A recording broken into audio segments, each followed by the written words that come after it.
ONS Snits. Nee, misschien wel de tweede ronde van de beker. Het is anders zo dan FC Utrecht wezen, maar dat mag er vanzelfs wel even woen worden. Maar ze beginnen goed, want het eerste doelpunt is hier van Jume Ramos. En ONS Snits dus op een 1-0 vastsprong.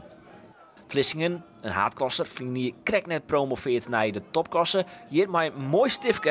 En dan nu staat eigenlijk de 1-1 doelpunt Abdou Abdembi. En de Zeelandse ploeg dus weer waarom. Dit is min verdedigend van Gustavo van der Veen. En dan wordt die bal nog maar krekt op tijd voortwerken terug de onvierde Chris de Wacht. Maar het bleut gevaarlijk. Vlissingen maakt hier een hele schot. En de prima redding uiteindelijk van keeper Ilke Kooistra. ONS zit dan op dat tijd echt onder druk. Het komt er net uit en Vlissingen begint heel tijd meer te combineren. En had er ik een beetje geluk. Het is de bal bij een hele aparte stuit. Dan uiteindelijk toch nog erin gaat. Het doelpunt is van Regilio Pinas.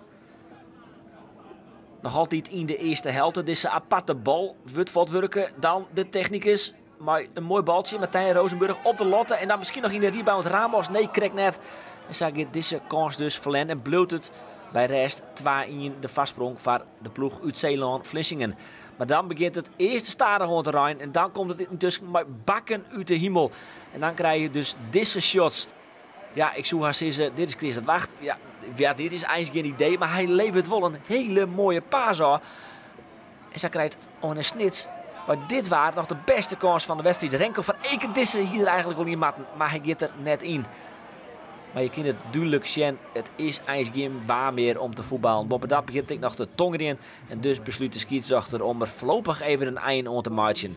Daarna wordt nog wel zien op de trospelen werken, maar het wetter bloot echt lezen op het kunstgas. Er is nog 31 minuten te gaan en de wedstrijd wordt dus stil aan. En er wordt nog besjoen wanneer de wedstrijd nou uitspelen wordt. Nee, het kan echt niet. Kijk, wij wouden zelf in eerste instantie best verder. Hè? Ook best wel na dat half uur spelen. Want ik denk dat wij op de goede weg waren om de schade te herstellen van een 2-1 achterstand. En ja, goed, en Vlissingen dat die door wou, dat lijkt me denk ik ook logisch gezien de afstand die ze zo meteen weer opnieuw moeten gaan afleggen.